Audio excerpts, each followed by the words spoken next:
Bonjour chers frères et sœurs, aujourd'hui nous allons suivre ensemble une vidéo et je me ferai le plaisir de commenter afin que nous puissions donc avoir un peu de lumière sur les sujets qui sont abordés. C'est une vidéo que j'ai trouvée sur internet, certainement la majorité d'entre vous a déjà suivi cette émission et donc nous allons le suivre ensemble et je vais me faire le plaisir de commenter. Mais après il y a une divinité que nous n'avons pas parlé, qu'on appelle Mamiwata. Mamida. Mais chez nous, les Mamiwata fait partie des Bissim. C'est des divinités, hein? Les divinités des eaux. D'accord, ok. On a beaucoup, moi je m'en souviens quand j'étais enfant, je crois que les Congos doivent se reconnaître lorsque les jumeaux naissaient, parce qu'on avait ce culte des jumeaux que les chrétiens sont venus effacer. Parce que chez les Congos, comme dans le vaudou, les jumeaux proviennent d'un monde sacré, le monde aquatique. Lorsque l'enfant, l'un des jumeaux tombait malade, qu'est-ce qu'on faisait? On partait dans une rivière, on faisait ce qu'on appelait salaka. C'est-à-dire qu'on regroupait des petites pièces de monnaie, on prenait des friandises, et il y avait tout un culte, on allait payer la dette. Parce que le Ngangangombo, le maître détenant les connaissances de l'art divinatoire, disait aux parents, cet enfant-là, soit il est venu avec une dette qu'il faut payer du fait qu'il s'est éloigné de son monde habituel, et donc il y a une dette à payer. Soit là où il était responsable, soit chef, soit roi, et donc du fait qu'il est venu, il ne devait pas venir, et donc il est réclamé par les divinités aquatiques de repartir. Mais comme nous ne voulons pas qu'il repart, il faut payer une dette. D'où cette cérémonie de jumeaux, des choses qui n'ont plus existé. Donc on a des divinités aquatiques aussi parmi les Bissimbi, parmi les divinités.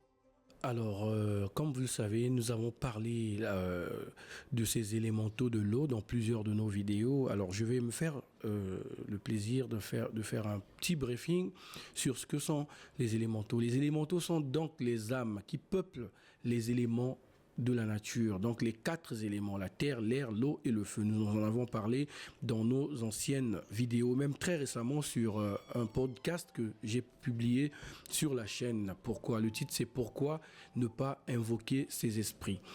Alors, nous avons expliqué dans cette vidéo-là que les âmes, avant de venir sur terre, passent d'abord par les règnes pour se développer, pour avoir des connaissances, pour apprendre à supporter le froid, la chaleur, etc. Donc l'âme commence par passer dans le monde minéral pour développer ce qu'on appelle par le cerveau sexuel. Ensuite passe dans le monde végétal pour développer le cerveau émotionnel.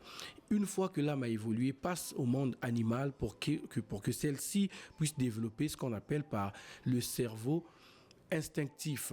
Vous allez remarquer que lorsque vous ramassez une pierre devant un animal, il a tendance à fuir. Et on lui donne en réalité un intellect à un état embryonnaire. C'est plus tard, lorsqu'il va incarner le corps physique humain, qu'on lui accordera un corps mental qui est assez développé, donc un intellect assez développé. Alors, cette âme-là, qui, lorsqu'il arrive dans un corps humain, dans un corps physique humain, on lui attribue donc 108 incarnations pour qu'il se perfectionne, pour qu'elle se développe à travers les incarnations qu'elle prendra. Alors, une fois que l'âme a pris ce corps-là, elle va commencer à faire des gaffes, à briser certaines lois de l'univers, ce qui va conduire à ce qu'on appelle par le karma. Le karma est une dette que nous avons envers l'univers pour avoir tenu des propos désobligeants envers nos semblables, pour avoir brisé les cœurs de nos partenaires, pour avoir menti aux autres, pour avoir tué les autres, pour avoir blessé, etc. Tout ce que vous savez qui est mal. Alors, je rappelle ici que les élémentaux de l'eau ou encore les sirènes, comme vous l'appelez, ne sont pas des divinités. Ce sont en réalité des âmes qui n'ont pas encore atteint le niveau de perfection pour devenir divins. Nous parlerons là des 7 dimensions de la création, parmi lesquelles on parle du corps physique, du corps éthérique qui est la partie spirituelle du corps, la partie supérieure du corps physique. Nous avons le corps astral, celle qui regorge nos émotions. Nous avons le corps mental, le siège de l'intellect. Nous avons le corps causal, le siège de la volonté. Nous avons le corps bouddhique qui est le corps de l'âme. Lorsque Jésus mentionne dans la Bible qu'un jour, avec de la patience, vous posséderez votre âme. Parce que pour l'instant, nous n'avons pas d'âme. Nous avons l'essence de l'âme, donc l'extrait de l'âme. Alors, nous avons le monde, le 7e monde, donc la dimension de l'esprit. C'est le monde divin. Et donc, ne peut devenir divinité que celui qui a incarné son esprit. C'est comme Jésus disait, le Maître, il disait dans un passage de la Bible, « Moi et le Père, nous sommes un, qui a vu le Fils, a vu le Père. » Oui, mais parce que le Maître Jésus avait incarné à l'intérieur de son âme.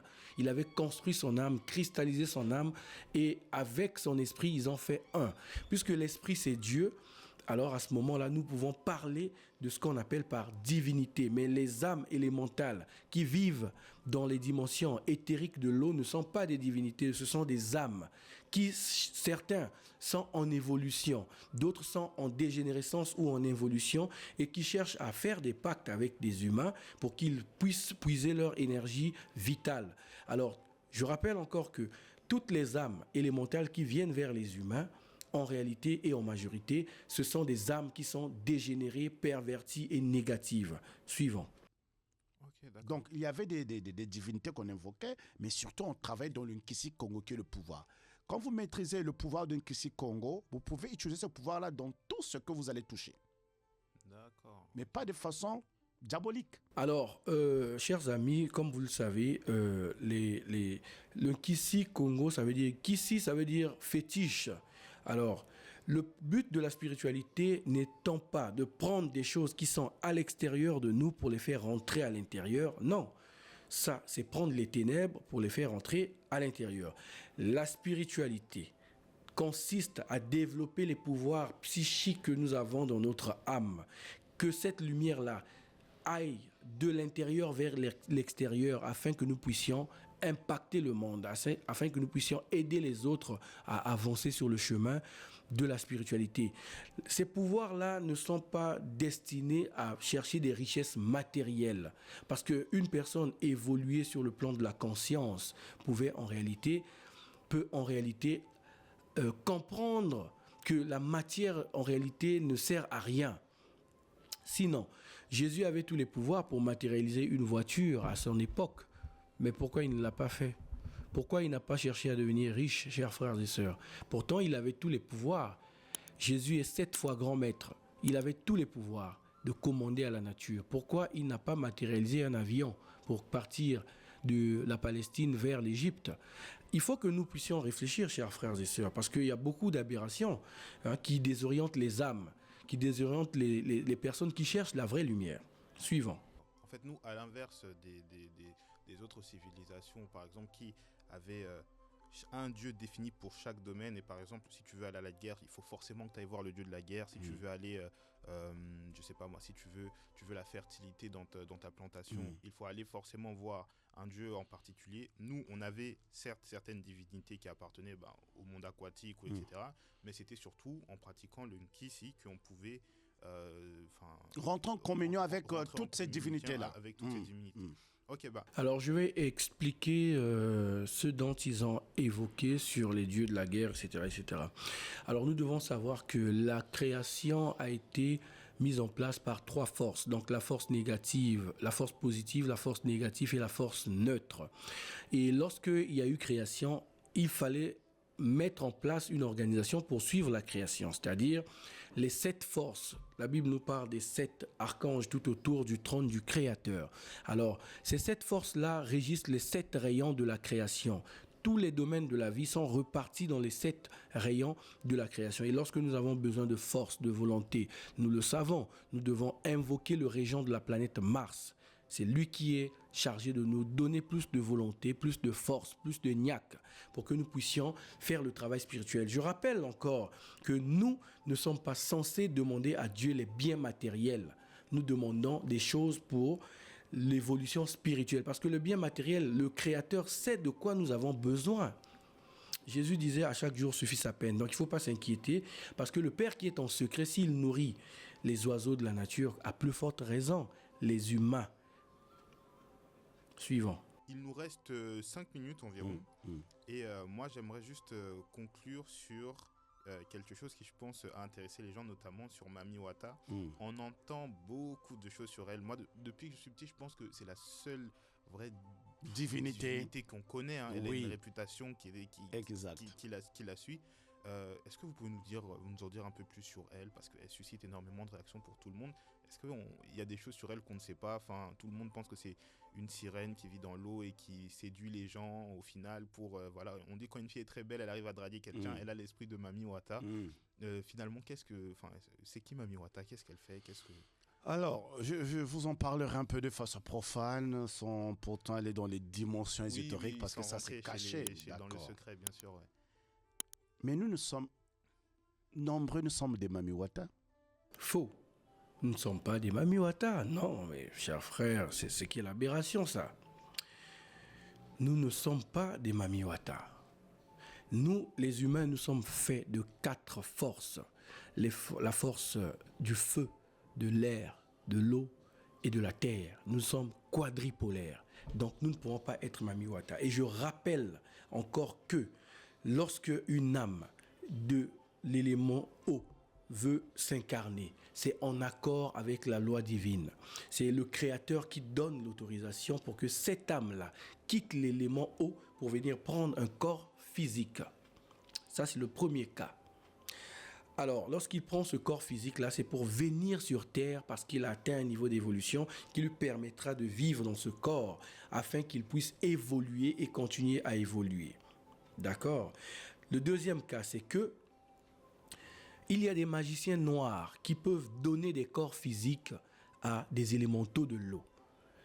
Avec son énergie sexuelle, il pourra donner. D'abord, pour qu'un élémental se manifeste et que vous le voyez, c'est vous qui devez donner votre énergie sexuelle afin que cet élémental puisse se fabriquer un corps et que vous puissiez le voir. C'est à vous de donner ce corps-là à cet élémental-là. Et vous êtes responsable. Lorsqu'il y aura problème, lorsqu'il y aura déséquilibre d'une loi et qu'elle vous fasse du mal, vous en êtes conscient parce que vous avez la conscience. Il y a des femmes Mami Wata sans se rendre compte, parce que la dimension des Mami Wata, c'est quoi? C'est quoi les Mami Wata? Ce sont des divinités aquatiques, soit d'eau douce, soit des eaux océaniques.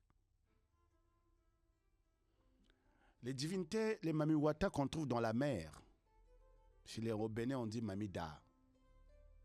Par exemple, moi, je suis initié de là-dedans, donc j'ai une relation avec les Mami Da. J'en suis fier, très fier. Parce que tu vois, ce que je sais des Mamida, ce n'est pas ce que les profanes connaissent. C'est comme dans l'Unkissi. Moi, je suis fier. Je suis né dans l'Unkissi, j'ai grandi dans l'Unkissi. Ma mère l'était, je l'ai expliqué l'autre fois. J'en suis fier. Parce que pour moi, il n'y a rien de mal là-dedans. En fait, ce sont des divinités aquatiques. Pourquoi je dis qu'on est un peu Mami Wata? Soit Mami Wata s'incarne en vous, mais soit c'est l'incarnation d'une sirène. Alors, je souligne qu'un initié ne dira jamais qu'il est initié parce que cela relève de l'orgueil, cela relève du matu vu, de la vantardise, cela relève du caractère hautain de la personne. Un initié, c'est quelqu'un qui vit caché, qui sait que les initiations sont le secret de son âme. Je rappelle encore que les divinités dont il parle de l'eau, c'est lui qui pense que ce sont des divinités parce qu'en réalité, il ne sait pas. Ce ne sont pas des divinités, ce sont des âmes qui sont en évolution, qui ont pour rôle de matérialiser l'eau du monde invisible vers le monde spirituel. Vous allez constater également des phénomènes, par exemple de l'arc-en-ciel. C'est de l'eau éthérique qui est de l'autre côté, mais qui, pour les gens qui n'ont pas des yeux pour voir, ils n'arrivent pas à percevoir cette eau-là qui se manifeste par les signes de l'arc-en-ciel. Dire que Mami Wata s'incarne en vous, c'est une aberration, parce que dites-moi que dans une seule voiture, il peut y avoir 2 chauffeurs qui conduisent en même temps. À moins que ça soit une voiture d'auto-école, mais le deuxième chauffeur de la voiture de l'auto-école ne conduit pas en temps réel. Il intervient lorsque l'apprenti ou l'élève est en train de faire des gaffes, ou peut-être qu'il a accéléré ou freiné brusquement. Mais sinon, dans une voiture, il ne peut pas avoir 2 chauffeurs, d'accord? Donc, dans un corps physique, il ne peut pas avoir 2 âmes qui pilotent le même corps. C'est impossible. Donc, si Mami Wata s'incarne dans un corps, il y a 2 possibilités. Soit C'est la loi divine qui lui a autorisé de s'incarner pour venir travailler sur terre afin qu'il puisse, cette âme-là puisse évoluer sur les mondes, dans les mondes spirituels et continuer son évolution. Soit c'est un magicien noir qui a donné le corps à cet élémental-là pour venir faire ses pratiques négatives ici dans la matière physique. Sinon, ces âmes élémentales, bons ou mauvais, ne peuvent pas utiliser leur énergie inutilement pour traverser les mondes parce que ça leur consommera d'autres énergies. Prenez l'exemple seulement lorsque vous avez, chers frères et sœurs, eu des rapports sexuels. Quand vous perdez votre énergie, vous sentez que vous avez perdu quelque chose. C'est justement l'énergie dont on parle. Eux aussi, ils perdent de l'énergie. Si je mets en face d'une femme, que je la regarde bien, que je l'observe, je peux dire qu'elle, soit elle est l'incarnation de Mami Wata, ou soit elle est Mami Wata, ou soit il y a Mami Wata qui est elle est sous influence de Mami Wata. Pour les femmes dont j'ai mentionné, une âme élémentale qui prend un corps physique donné par un magicien, la personne qui, d'abord, c'est un magicien noir très très avancé qui peut faire cette pratique-là. Parce que d'abord, il brise la loi. Il connaît les lois, mais il les brise. Alors, si cette âme travaille sur ce corps-là, c'est une âme très avancée, une élémentale très avancée qui va prendre un corps. Ça veut dire qu'elle va se camoufler. Seul un très très grand magicien blanc ou noir très avancé peut savoir que cette personne que je vois n'est pas une personne normale, mais c'est une âme élémentale. Parce qu'il a la possibilité de voir son corps éthérique, la structure de tous ces corps, comment c'est aligné dans les mondes invisibles. C'est pas une personne lambda comme ça qui pense qu'il est initié, qui va voir, qui va détecter que telle personne est comme ça. Si c'était le cas, en tout cas, tout le monde peut le faire. Ça se fait pour un but en particulier ou c'est juste de Non, manière mais ce sont les divinités de famille. Les Mami Wata existent plus que le monde existe. Des liens de famille. Ok, d'accord. Ok. Par exemple, moi, si dans ma famille, cette divinité domine notre famille et dans notre famille, forcément, il y a des gens qui vont naître sous l'incarnation de Mami Wata, avec l'incarnation de Mami Wata ou sous influence de Mami Wata. Mais pour les connaître, il y a des signes. Par exemple, des filles Mami Wata, par exemple, si vous avez des taches, souvent, vous avez mal au dos, et que souvent vous avez soit mal à l'une des jambes dont je ne dirais pas de nom, ou soit vous avez des taches, vous sentez que vous découvrez que vous avez des taches blanches. Donc c'est comme je disais, chers frères et sœurs, que nos anciens aïeux avaient l'habitude de faire des alliances avec ces âmes de l'eau par ignorance, parce qu'ils ne savaient pas. Et ça les a suivis dans plusieurs incarnations. Certains se sont défaits donc de ces alliances-là, mais d'autres non, d'autres continuent à payer. Vous voyez que parfois dans votre vie, vous n'arrivez pas à avancer, etc. Parce que dans vos vies passées, vous avez donc eu à signer des pactes avec ces gens-là. Alors je me demande bien, si vous êtes une sirène, qu'est-ce que vous faites sur Terre? Qui vous a autorisé à venir sur Terre? Quelle est la loi qui a permis que vous venez sur Terre? Si vous venez sur Terre, si une âme élémentale quitte la sphère de l'eau, la sphère éthérique de l'eau, et qui arrive ici, c'est en accord avec la loi divine pour qu'elle puisse travailler, pour qu'elle puisse évoluer sur le plan spirituel. Comme je vous ai dit, il y a deux cas. Soit c'est un magicien noir qui lui a donné, mais de sa propre volonté. Il est difficile qu'un élémental quitte sa sphère d'influence pour venir sur la Terre ou encore aller dans une autre sphère, parce que ça lui consomme beaucoup d'énergie. Vous voyez? D'accord. Ou chaque fois, si vous rêvez beaucoup de serpents, parce que les Mami Wata, ils sont parfois symbolisés par le python, par des serpents. Si vous faites beaucoup de rêves de serpents, ne vous étonnez pas. Oui, mais justement, ceux qui se manifestent en tant que des serpents, etc., ce sont ceux qui montrent carrément que ce sont des élémentaux négatifs. Vous n'avez pas besoin d'aller faire des invocations pour rencontrer ces âmes-là qui sont négatives, chers frères et sœurs. Ok, et elle a un but en particulier. Alors, les Mami Wata, c'est pas des divinités méchantes. Sauf qu'elles deviennent peut-être pas méchantes, mais elles vont chercher à vous faire comprendre.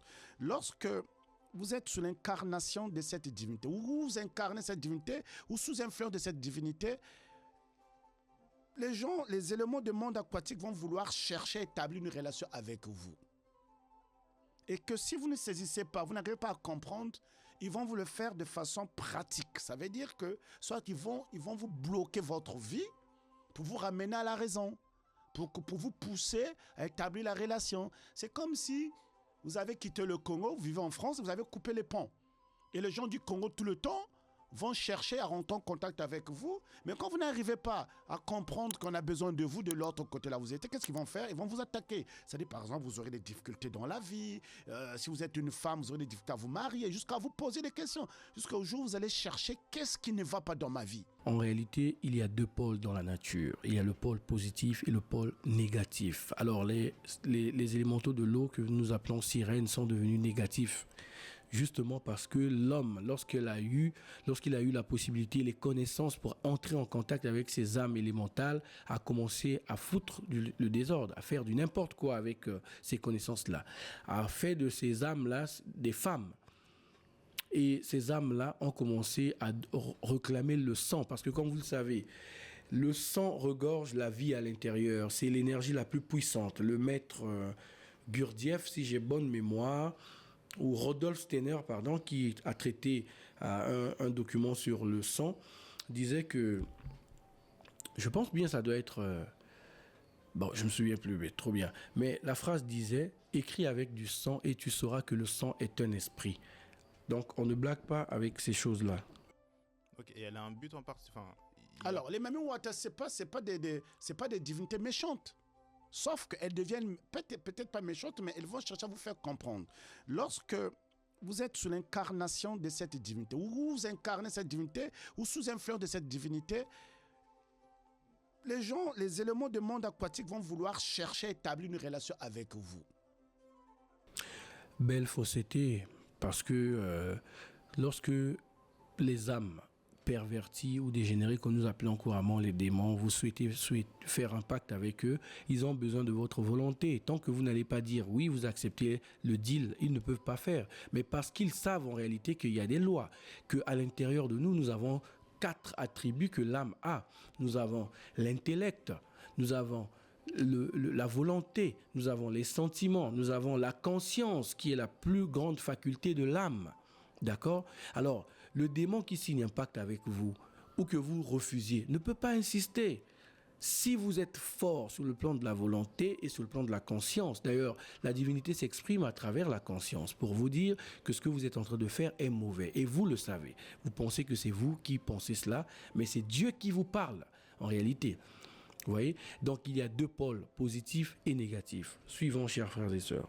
Et que si vous ne saisissez pas, vous n'arrivez pas à comprendre, ils vont vous le faire de façon pratique. Ça veut dire que soit ils vont vous bloquer votre vie pour vous ramener à la raison, pour vous pousser à établir la relation. C'est comme si vous avez quitté le Congo, vous vivez en France, vous avez coupé les ponts.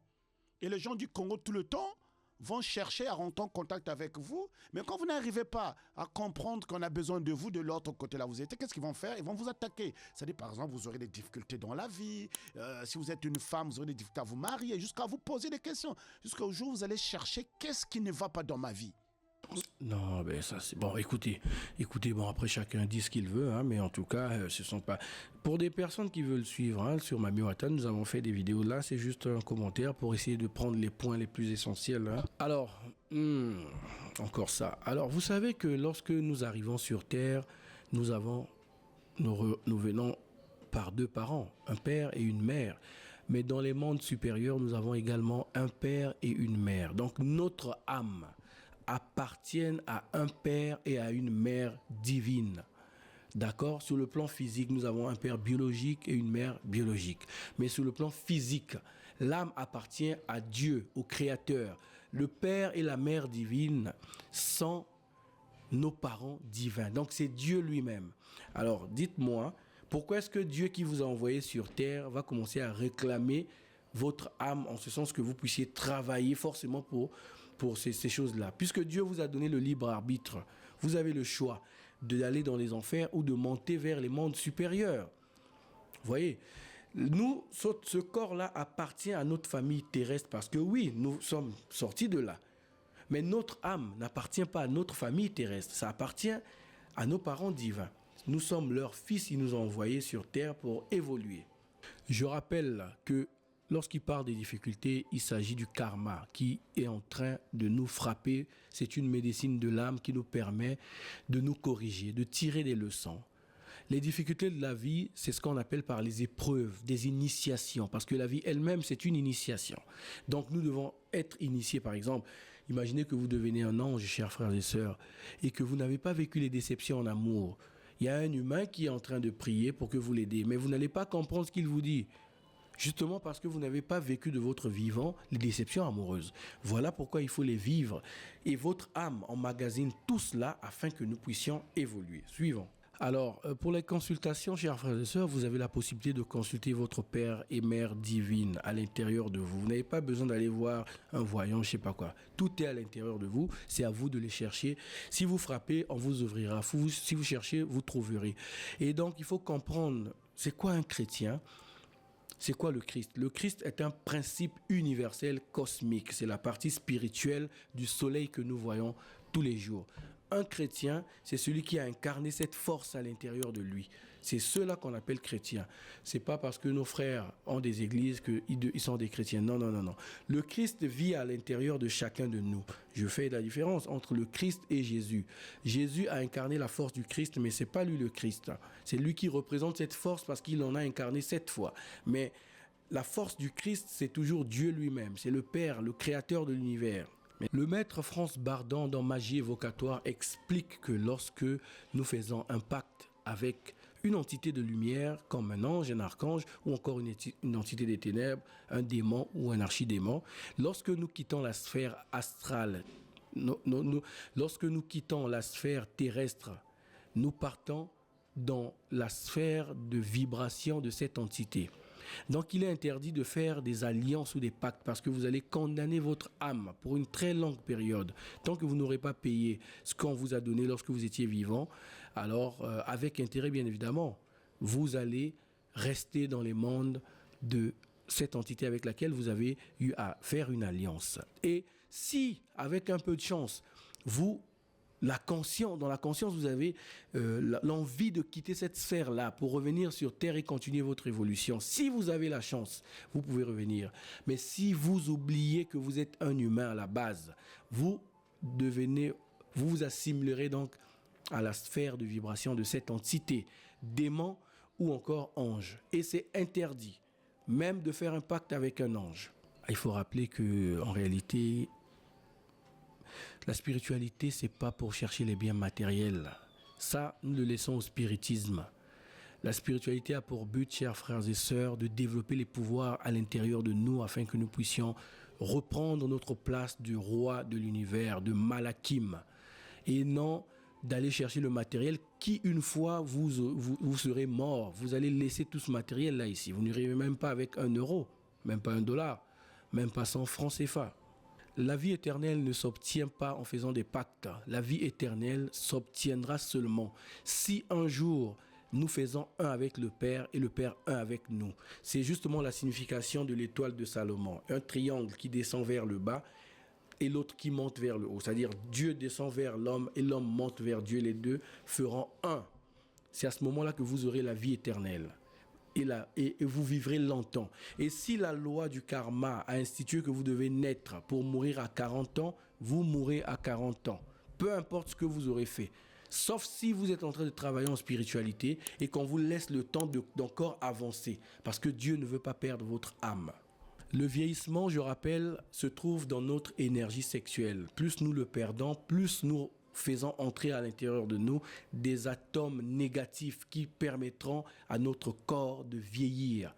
Tant que nous n'utilisons pas notre énergie sexuelle à bon escient, nous allons vivre tous les maux de la terre. Donc on parle d'argent. En réalité, on ne parle pas du royaume des cieux. On ne parle pas des pouvoirs psychiques pour aider les autres dans d'autres incarnations.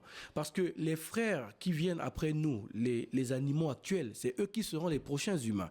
Nous sommes censés évoluer sur le plan de l'âme, sur le plan de l'esprit, afin que nous puissions aider ces êtres-là. Je rappelle qu'un initié ne dira jamais qu'il est initié. Ça relève de l'orgueil, ça relève de la vantardise, du caractère hautain. C'est un secret pour l'âme. Les initiations sont personnelles. Même avec votre épouse, même si elle est initiée, vous ne lui direz pas les initiations que vous avez passées. Elle non plus, ni à votre fils, parce que c'est secret. Rappelons-nous que parmi les 7 péchés capitaux, nous avons ce qu'on appelle par la paresse. Il faut travailler pour avoir de l'argent. Il faut travailler pour gagner sa vie. On ne va pas aller signer des pactes pour avoir de l'argent. Oui, la relation divine, justement, il n'en parle pas. Il parle d'aller faire des pactes avec des élémentaux de l'eau, qui est interdit d'ailleurs dans la Bible. Deux âmes de nature différente ne peuvent pas s'accoupler. C'est parce qu'on ne peut pas parler des expériences que nous avons l'habitude de faire en spiritualité. Bon, écoutez, on va aller s'initier chez les Mami Wata alors qu'elles-mêmes n'ont pas évolué sur le plan spirituel. Elles cherchent l'évolution spirituelle et vous allez aller chez un sergent pendant que vous êtes général et vous avez les 4 éléments à l'intérieur de vous. Mami Wata, elle n'a qu'un seul élément. Si elle meurt, elle repart dans son élément naturel. Mais vous demandez à ce que nous puissions aller vers ces êtres inférieurs à nous, alors que nous méritons ce corps physique. Nous avons même la grâce de bénéficier de ce corps. Il y a des anges qui cherchent ce corps physique pour venir travailler, apprendre à évoluer. Alors, chers frères et sœurs, je vous exhorte donc à chercher la lumière à l'intérieur de vous et non les ténèbres qui sont à l'extérieur, afin que vous puissiez les faire entrer dans votre âme, parce que il n'y a que deux pôles. Soit vous devenez un démon à la fin de vos incarnations, soit vous devenez un ange, voire un archange. Vous avez le choix, parce que la Terre se trouve être au centre des 2 dimensions. Nous sommes le rez-de-chaussée. Donc, soit nous montons, soit nous descendons. Vous avez le choix. Merci pour ceux qui ont suivi cette émission où on apporte tant soit peu la lumière sur les enseignements spirituels. Au revoir et à la prochaine.